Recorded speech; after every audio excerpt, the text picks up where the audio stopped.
malamig, ganyan.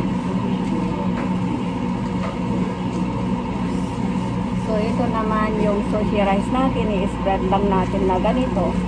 Pero, dapat ay even ang pag-spread.